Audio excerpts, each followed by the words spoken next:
evening, Facebook, and we're here live on Let's Talk About Ice. That's right, Let's Talk About Ice from Melbourne Airport. So, I'm going to warn you, do let me know if you can hear me clearly. I'm going to warn you, we might get a few interruptions with the overheads, but this is the loud noise coming through the speakers. But this is the only way that we could get this interview tonight, and it was really on my heart to have Terry on the show. So say hello to Terry. Give us a yell if you're online. Awesome. Hello, Retro. Can you hear me all right?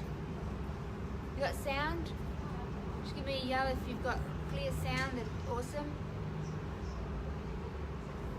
Awesome. It's so good to be here. We've done amazing work in Victoria over the last couple of days. We've been, on a few radio stations talking about a really amazing event that's happening on the 1st of September. Terry, do you want to fill the guys in on the details?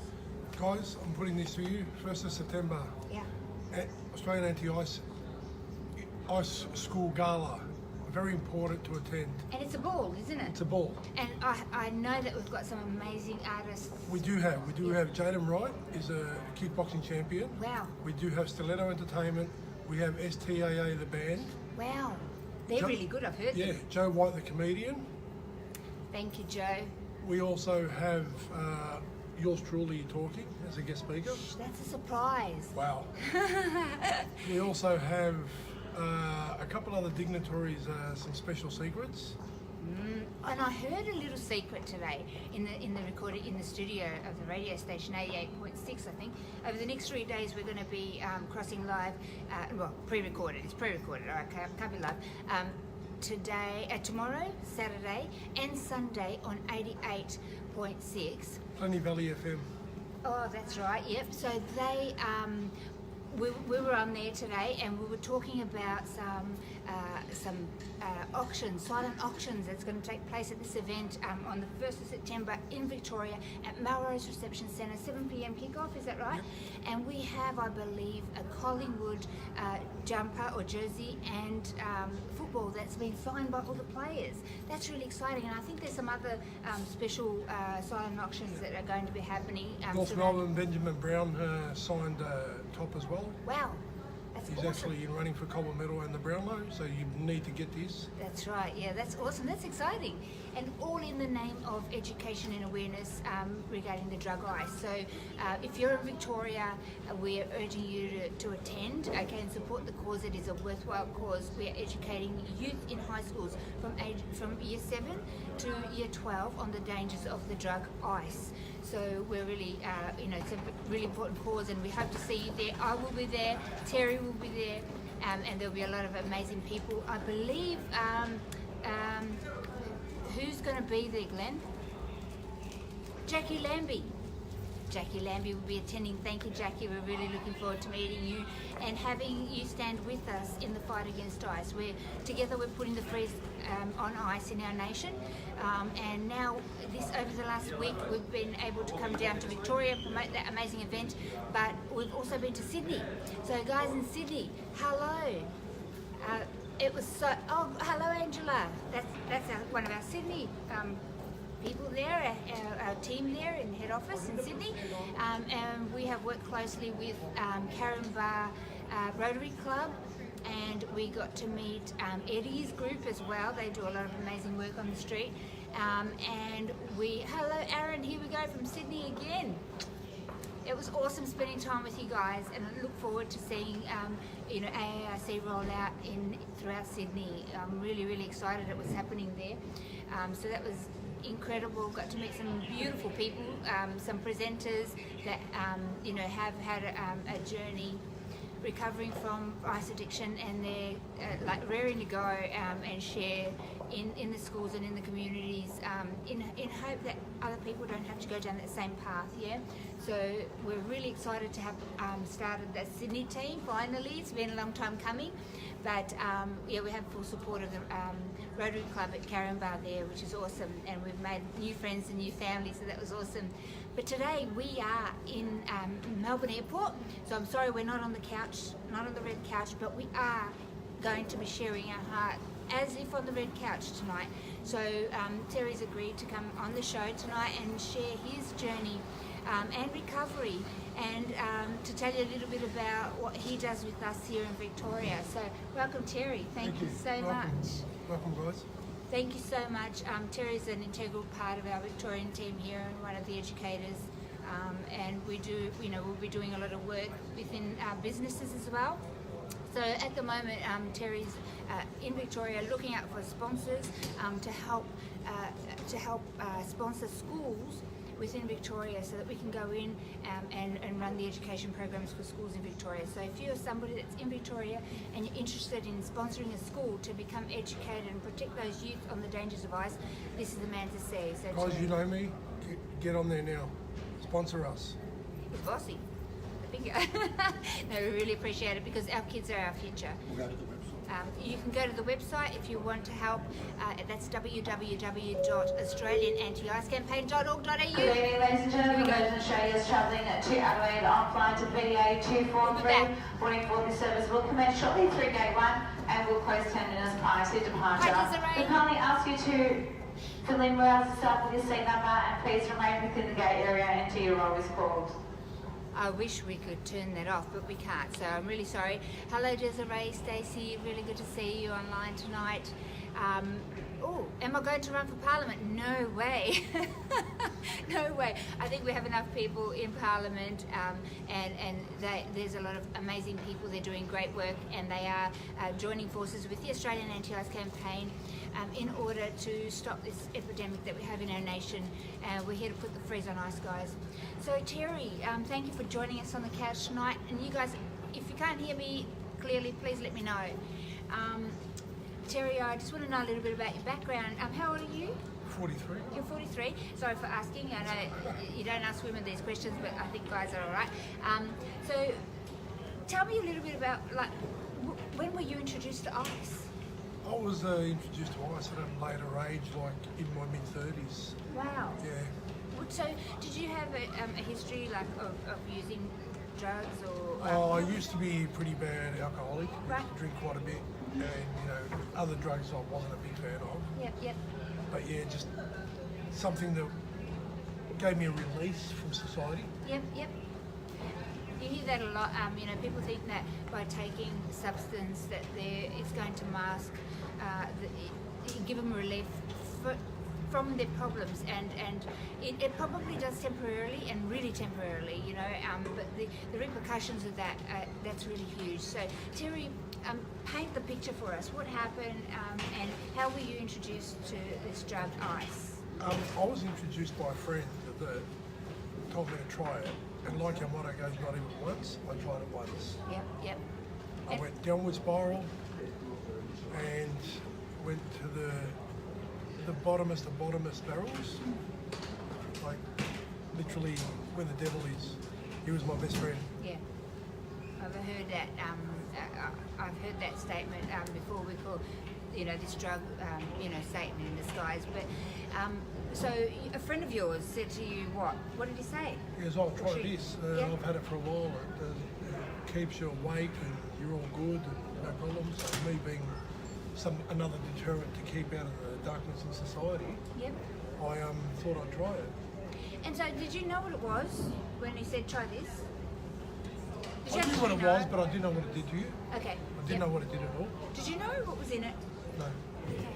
So you just trusted somebody that handed you. Yeah. Was it a pipe or a needle? Pipe. A pipe initially. So did you, move on to using a needle, or were Never you used a needle, just smoking it. Yeah. Guys, any way of taking ice, whether it's in a pipe, as a needle, or in a pill form, it still affects your brain and your body in the same way. It breaks down the neurological pathways in the brain, and it stops your organs from functioning.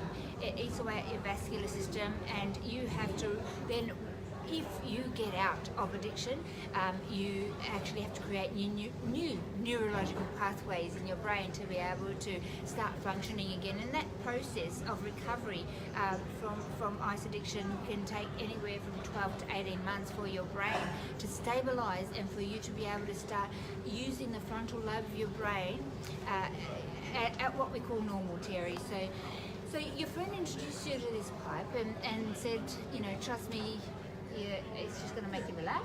Yeah, and then from there I had it, you know, felt good at the time, and then just started wanting to chase it again and again, and wanting more, running out of money, then thinking of ways to try and get money, you know, doing frauds and deceptions, even robbing my own family. Wow, yeah.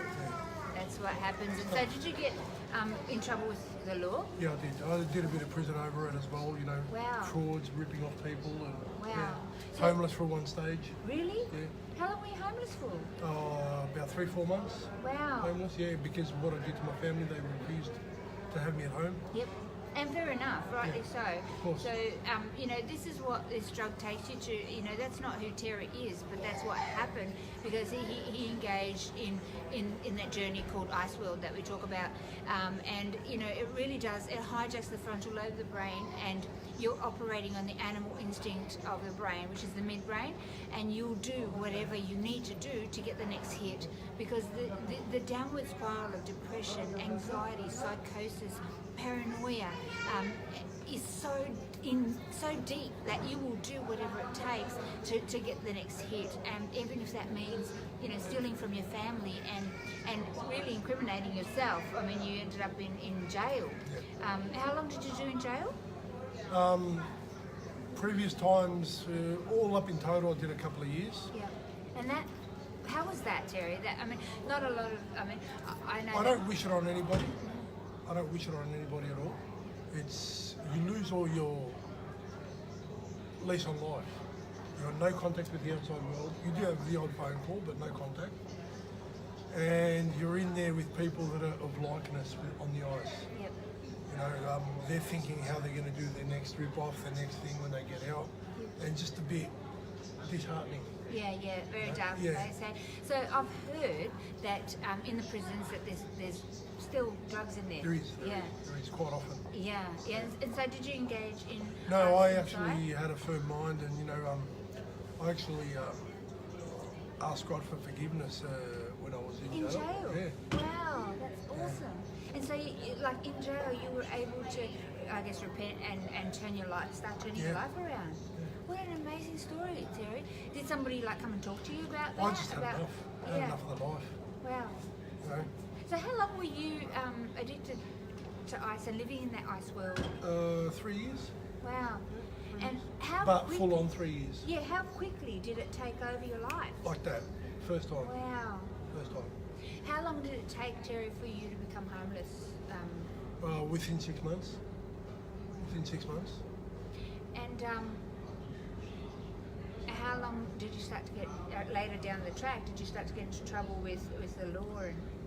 And When the greed took over, like, because I had no job and I was on the ice and had no money, I was in desperation mode, which is what it does to you, it makes you in desperation mode. yeah. You know, you need to get that next hit, the next fix, and you'll do whatever it takes to have it. So yeah, that's what I did. So did you go through any psychosis? Yeah. Tell the audience out there, what was that like? Like what was I was the psychosis? literally like a zombie. Yeah. Yeah. I'd have it, be up for 3-4 days and just be walking the streets and not know where I am. Wow. Not know where I am, not know what I'm doing. People were talking to me and I'd nod, but there was no one home. Wow. Yeah. Wow. And did you think at any time, I need help? Like I need to get out of this When one? you're on it, you don't think you do. Yeah. You don't think you do. You think, I'm alright, she'll be right this time. Yep. But that's not the case. Yeah. Because you can't think for yourself. You can't process logic, rational decision making. So you can't really stop and look from the outside in and say, look, I've got a problem and this is what I need to do. I need to get help. You know, that doesn't operate. So, you know, I've heard a few people say, you know, for 1 second I saw, you know, what have I become? But then very, very quickly it comes back and drags you back into that depths of hell, as you call it. So how did your family, I mean, you come from a Greek family, and, you know, I know that, you know, Greek families are a bit like Brazilian families. They're very close and, they, you know, lots of love and in your face. But how did your family react? Like, what happened? Did you isolate or did you, were you living at I was home? aggressive. I had an older brother that was living at home as well, and my mum was disabled in a wheelchair. Yeah. And, you know, I was I actually felt ashamed. Yeah. It's okay. It's painful to talk about. I felt ashamed ripping off my mum while she was in a wheelchair Yeah. on the ice. Yeah, but you didn't have control, Terry. There was no control. You know, over what you were doing, and you know, I can imagine that. And I know that for myself too. There was a lot of remorse over things that you've done, and it must have been hard for your mum to understand what was happening to her boy, because that's not who you are. And she had no choice because she had dementia and that as well. The rest of my family were saying to her, get rid of him, get rid of him, get rid of him. But because of her love, she wanted me to stay there still. Yeah. But I had no choice because she had no choice. Yeah. So I was asked to leave, and I praise the Lord now that I did have a car. At least I could sleep in. And, Yeah. So you were sleeping in your car. sleeping in a car. She did the right thing, you know She that. did, she And did. for, if those parents that are out there that have a loved one, a child, you know, in ice addiction, you do have to put safe boundaries around yourself to protect yourself, not only to protect you and your family, but to also not enable your loved one to continue doing what they're doing. Okay, so we do have a really strong family support network. The number to call if you're one of those families and you need some tools on how to do that, how to create clear boundaries and how to still stay linked in with your loved one, and to be able to catch them when they're ready in that cycle of addiction, in the contemplation stage, or where they can't take any more, so that you're still linked into them but you're not actually encouraging, I love you, I don't love what you're doing. So, and that's not okay in these premises. I want to give you that number. If you're one of those families, we do want to support you. It's not shameful to be in that place. It's happening all around Australia. We've got more and more families reaching out for help, and we'd really like you to call and have a chat with our family support line. That's 0481 844 555, and you can contact in our Queensland head office number as well, 075665 6063. And if you're from another state, we will transfer you through to the family support in that state. But we do want to help you with some clear boundaries and some tools that you'll be able to utilise to help your loved one create a pathway into recovery. Because you know, if you keep giving them money and you keep allowing them, you know, the outrage and the stealing and you know, the people that you love to take advantage of that situation, they will keep doing what they're doing. We're speaking from the heart as people who have been there. So, you know, we want to help you. You're doing well, Terry. You've got people passing comment there. So when, I guess, your mum started talking to you, and she asked you to leave, how did you react to that? Did you think? I was ashamed, but my physical self wasn't in the frame of mind to comprehend it. Yep. I knew I did wrong, but I just couldn't handle it because of the ice, The addiction. the devil's drug. Yeah. And what about your family and friends around you? I was cut off from everybody. You were cut off. Cut off Did from you everybody. cut yourself off from everybody, or did they? They cut actually me off set it up? like they were there in the giving me a lifeline, Yep. but me not wanting to take it because I knew where it was going to end up. Yep. So that's Yeah. what happened until the grace of God saved me.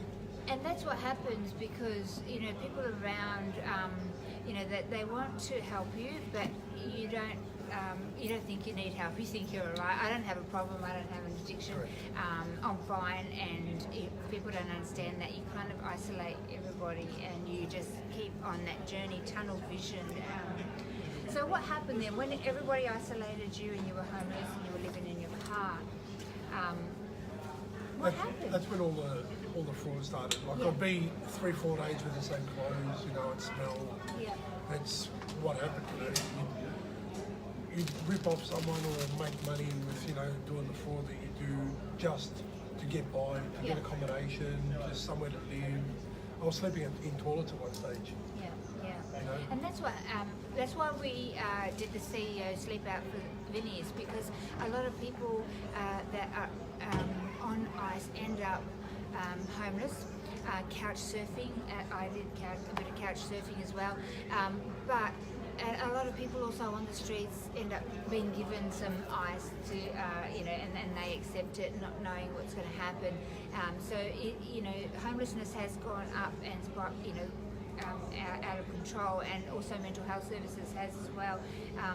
The budget for that tripled over the last year. So, this drug is causing problems all over the place, Terry, and we can go out into the streets and help people create pathways into recovery, but there's only so much we can do because the problem continues to rise. Our heart and our aim is to educate every youth and people in communities about the dangers of this drug.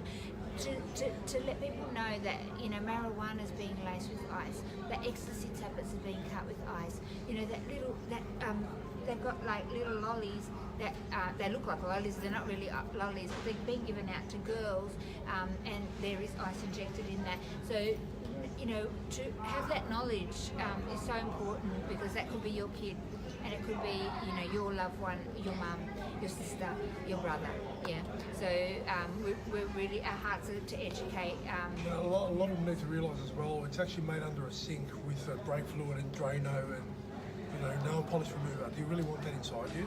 Yeah. Really? And you didn't know, like No. I didn't know. No. You didn't know what was in it and the damage that it's doing inside. Well, I went to hospital for a month and a half because I had fluid in my lungs from the ice. Wow. Yeah, had a 22-hour operation. Oh my Had to God. drain fluid out. I have scars to prove it. Wow, that's amazing, Terry. And tell me something, after the operation, did you still go back to the ice? I did for a little bit. Yeah. It's crazy, isn't it? This is how It's much it it's takes like over. the ice was calling you. Yep. And it is, I totally understand that it is by the grace of God that you are alive today, because that entrapment, and you just keep doing it and do it, and even to your death's edge, we have one of our Sydney guys, he had a brain hemorrhage. He was in hospital, he had a brain operation, a massive hemorrhage, and he still came out of there and hit up again, It's like, what is the power of this drug? Monica she still can't see anything. Why? Can everybody else see? Okay, all right. So we're still good to go.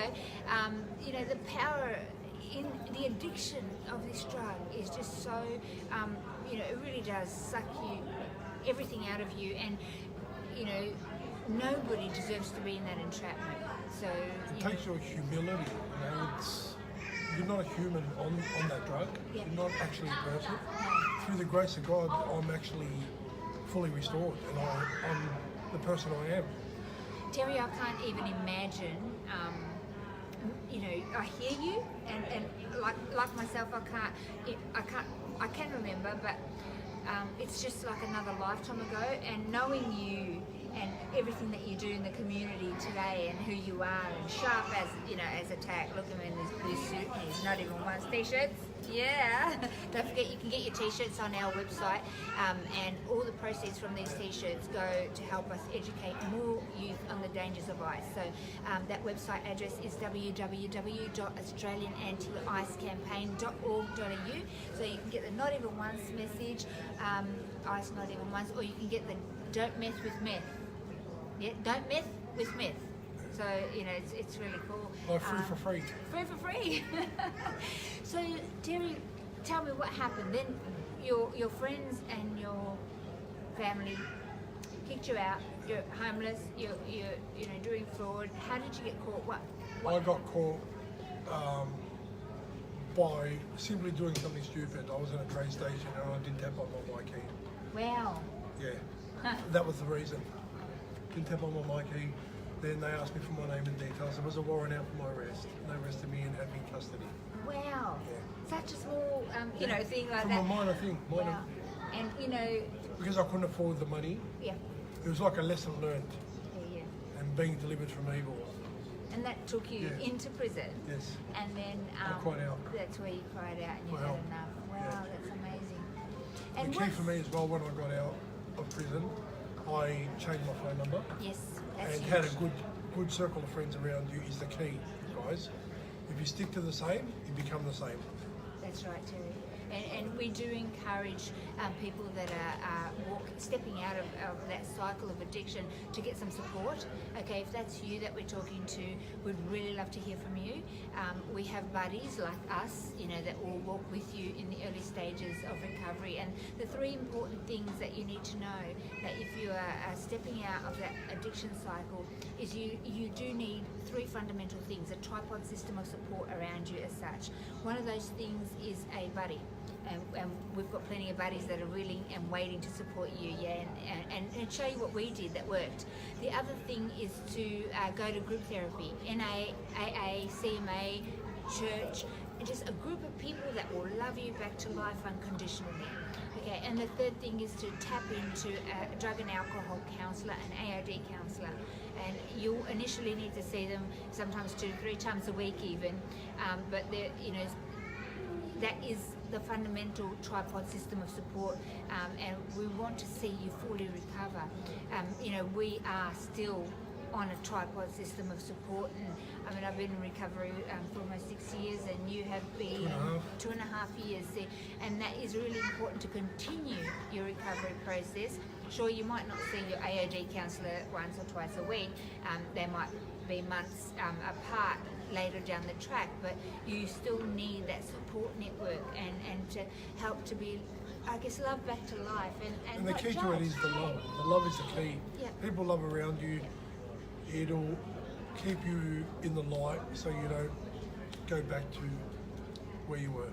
And everybody can make a mistake to say yes to a pipe, and this drug takes over your whole soul, your brain, your life, and that is, anybody can make that mistake, and they deserve another chance at life again, and to do the right thing, and to redeem themselves, and to be able to use, Terry, how I feel, and you probably feel the same way, to be able to use what tried to destroy us for good in the to help others, to just put our hand out as a grapevine and help everybody. So tell me something, let's go back to psychosis, because I think that that's a really scary topic, and a lot of people out there don't really understand what psychosis means, and we were talking not too long ago about the tall, skinny man that hangs behind the tree. What do you call them? Shadow people. Oh dear. The shadow people. We've got kids screaming in the background. I'm sure a few people have experienced them. What are they? Tell the audience so that they... When I was in psychosis and I was working or driving, I used to see a mother and daughter in shadow form crossing the road in front of me. Me to my fright, so I don't run them over, I'd brake. No one's there, obviously, and could cause an accident, dramas. That's what your brain, the tricks it plays on you. But you thought that they were there. They were there. And that happens so much, Terry. Like we hear people talk about the shadow people, that are following them. For me, it was the government were following me and had cameras in trees and under doors. I had undercover police everywhere and walking up and down. We did all that from the psychosis. And how scary was that? But how scary was it? At that time, you think everyone's out to get you. Yeah. You don't think that anything's wrong with it, but it makes you do rational, erratic decisions for no reason. Yeah, that's right. And so that is a dangerous place to be, and it's a real entrapment. You believe what your mind is telling you around you when it's not really true.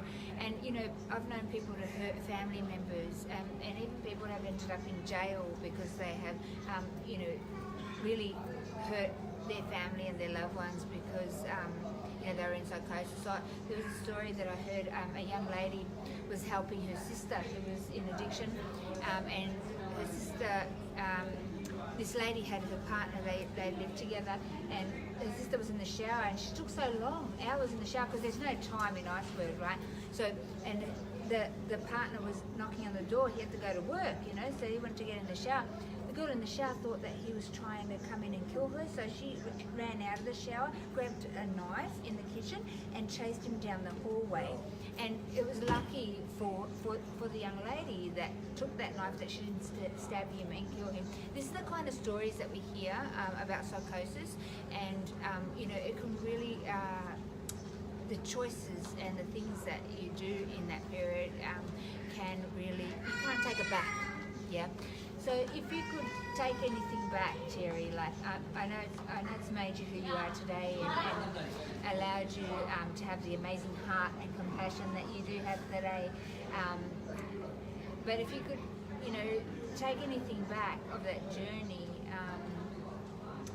would there be anything that you would change? I would probably not even try that first path, not even once. Not even once, which is our message, isn't it? Yeah, it's definitely not worth it. You're worth more than going down that entrapment. And a very small percentage of people that embark in ice addiction actually come out on the other side. And mind you, not unscarred, yeah? We have a question there for you, Terry. What caused you to want to change, Terry? I think through grace and just, needing my family around me and loving people, a good circle. And just when you're at your lowest point in your life and you've got nothing left, you need something. Yeah. And I had Anna is on the line here. Thanks, Anna. My brother has called me saying he hears people outside his bedroom window with loud boots. Absolutely, and you do. You hear people talking from the other side of a room, and they're talking about you, and that's why a lot of people on ice spark up with anger and violence.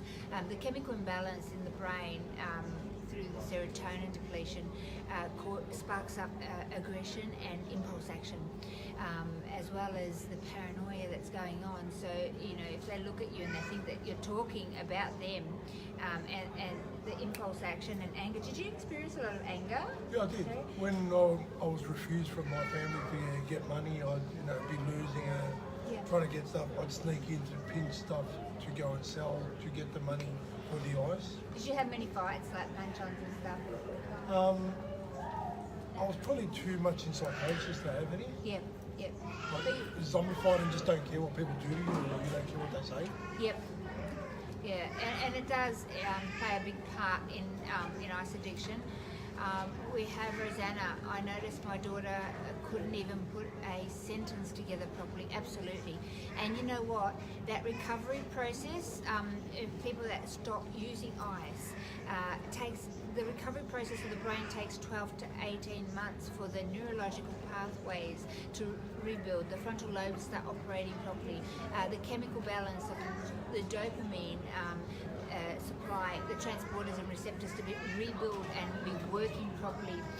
That process takes 12 to 18 months for that to be operating normal again. And it does, it lingers. I had twitches on my toe, my feet, because ice affects your central nervous system. And I had my foot was twitching for years. Good evening, ladies and gentlemen. This is a special Virgin Australia page for Mr. Tishan David. Mr. Tishan David, if you are in the Virgin Australia terminal, please see staff at gate lounge number 6. Thank you. Okay, we're back. One of our Sydney presenters is funny. He says, "Oh, don't mind me. I just switch all the time," and he's been quite a few years in recovery, so it can linger. And just a word of warning out there: when you embark, on saying yes to ice, and you become addicted to it, on the onset of taking that chemical concoction, you can actually go into psychosis, and there is a possibility that you won't come out of it again. That does happen to people, and they end up in mental health institutes. Yeah, it's true. Please, guys, we can help you. There is help at hand here in Melbourne as well. Yeah. There's, if you're not in that place and you're contemplating change, please, we want to help you. So if you're that person that wants to change that cycle, we're here to buddy up with you, and we really want to help you create a pathway. We've done it. Yeah. We've done it. We've been able to do it 2.5 years, almost 6 years clean. So we were able to do it, and you can too. So we're talking to you. Thank you. We have a great support network in Newcastle. Well done, Rosanna. That's good. It's important that families do get that support that you do need, because it's quite heart-wrenching for a family to watch their child and their loved one self-destroy, and that's what you're doing. You know, I don't know about you, but I was weighing like 40 kilos. Yeah, I lost a lot of weight. I was thinned out, boned out. You know, Yeah. people saw me, didn't recognise me. Wow. You know, is that you?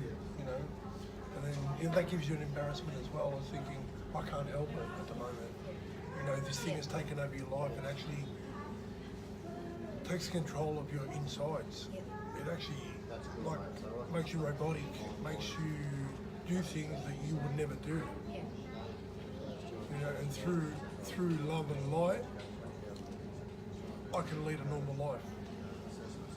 And you're impacting many lives now, so that's a real blessing. Oh, hello, Sue. Blessings to you. Sending you. Oh, Jim. Good to see you too. And Holly's online as well. So we have Cairns office is online, our Sydney office is online, Gold Coast obviously, and Victoria as well. I'll ask you once again, please share this post. We have a series, a library with different shows on Let's Talk About Ice, so that we can educate our community and our youth on the dangers of ice. So Terry, tell me, what was the worst part for you? What was the worst part of embarking on this journey? The ice journey? Yeah. The shame. The shame. The yeah. shame.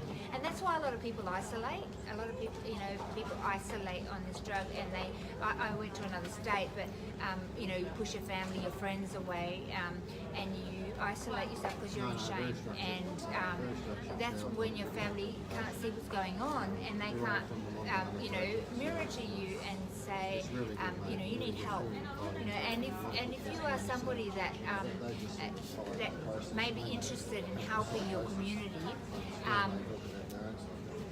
I can't concentrate because we have people talking aloud, too many voices in my head. If you are somebody that you're in your community and you'd like to be of help to that community, or you know somebody that may be in addiction and you don't know how to have that conversation, we have some training available. Sammy Brief it's called, and it is on our website. You can just click on that and you can then go to a site to do some training on brief intervention and how to have that conversation.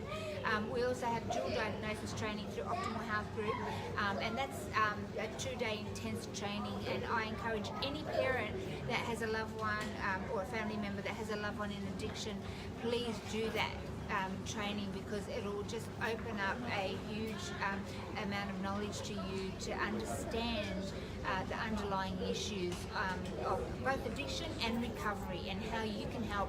And what do you do? What do you say when you find out that your wife, your husband, your daughter, your son might be doing ice? How do you approach that? And it is really you need to be really tactful and understand what's going on in here, but also the underlying issues. So we want to give you those tools. It's really, really cheap. I think it's $45 to do the training online, and really George is amazing. He's just done that at rock bottom prices, and really it's just to be able to give back and give some tools to people in the community. So if you're somebody in the community that would like to have these tools to be able to help people around you, I encourage you on our website www.australianantiicecampaign.org.au, so you can be upskilled. Please share this live stream. That's correct. Thank you. There's quite a few people sharing at the moment. So, do you have any questions for Terry? Because that's why he's here. Hello, Stormy. How are you? And guys, quick reminder as well. Do not forget this thing. Do not forget the event. Click on Eventbrite to get your tickets. Oh, yep, on the 1st of September in Victoria. Melrose Reception, Tullamarine. A gala ball. Yes, I will be. It's going to be here. epic, guys. Yeah, it's going to be a great night. We've got I think 6 or 8 different entertainers. Joe White's going to be here. He's a comedian. He's so funny. I can't wait to. He's going to knock Our us off. MC, Simon McCluskey, Oh, yes. He's phenomenal.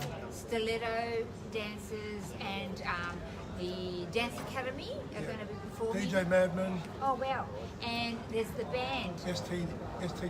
STTA Star Band. I've heard them before. You know what? You're just gonna have your dancing shoes on. And don't forget, this Saturday, if you are on the Gold Coast or in Queensland, we do have the Chariots of Light bike show in Burleigh Waters at 9:30. Registration start. There's 27 trophies. Yeah, to be won. There's going to be some entertainment. We have some amazing entertainment on board, and we're going to have a sausage sizzle, and there's going to be prizes and auctions and all kinds of fun day at Burleigh, in Burleigh Town Centre Drive in Burleigh. So I think it's at the Burleigh Tavern. Sorry, I should have brought the details, but the details for the event is on our events page on Facebook, and also on www.australianantiicecampaign.org.au. So that will be 61 trophies and two categories. 60 trophies. Oh my goodness! I'm just seeing all the messages pop up. That's exciting. I thought it was 27 trophies. Oh my goodness! Enter your bike. It costs what, $20? Is it to enter your bike? Is that right, guys? We've got Retro on the line. And you enter your bike and you can win a trophy, and there's lots of prizes as well to be won. So that's going to be a really fun day, and I know that we have some amazing bands going to be playing. 31 categories, 60 trophies. Oh, wow. Okay, and I believe that there's going to be a lot of people at this event, and it's going to be a really fun day. And we're praying for good weather, but we don't need to because the Gold Coast is good weather. So Terry, one final, we're going to have to wrap up because I do have to catch a plane. There we go, the address for Sunday, Burleigh Town Tavern, Township Drive, West Burleigh. So we look forward to seeing you there. I will be there, and our Gold Coast team will be there, and we've spoken to a lot of the bike riders. I met up today with riders, riders, is it Bikers for Christ today. So it looks like we are at the moment we're in the planning stages for a national ride against ice. So if you know anybody that would like to partake in that, Freedom Riders will be involved, the Chariots of Light, obviously, our home bikers, Christian bikers, the Saints and God Squad, and now Riders for Christ are coming on board as well. So we're really excited. So if you know anybody, that's a surprise whoever put that up. And we're going to have an amazing testimony being shared this Saturday too. So if you want to hear, a beautiful story of redemption and recovery, turn up today and you can find out how that's possible. So Terry, I want you to share a little bit at home your journey in recovery. Did you go to rehab? No. No, what happened? I actually had a lot of loving on me, and through the grace of God, I've walked this light till now because of Christ. Yep. That's awesome. And that's available to anyone out there, right? Anybody. So, you can... Just love, guys. Love each other. Yeah. That's all it is. You can be redeemed, and you can turn your life around. And here in Victoria, we've got Terry and the gang in Victoria, head office team here, that are here to help you, step into recovery and change your life around. So if you want to make that change, the number to call is 0756656063. If you're from Victoria, we can connect you with the team down here, or you can send us an email on www.australianantiicecampaign.org.au. So, if you don't have any final questions, we're going to wrap up. Quick reminder, guys, everyone that knows me, any business, get on board. We need your help to educate kids.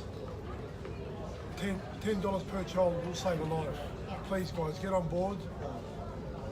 I'm in charge of promotions and marketing in Melbourne. I can help you. We're not asking for much, just your support to save lives. That's right. And it is an important cause, because you may think that it may never happen to you, but I thought that too, Terry. So we are going to have to wrap up because we're going to catch a plane. But and I'm heading back on the way home. But please get in touch with us. Thank you for putting the numbers up, guys. I'm having a coffee and fit. And don't forget your t-shirts. Not even once is our message. How does it go, Terry? Not even once. All right, we'll have to bid you good night. If you have any questions, please post them up and we will answer them online for you. Lots of love, blessings.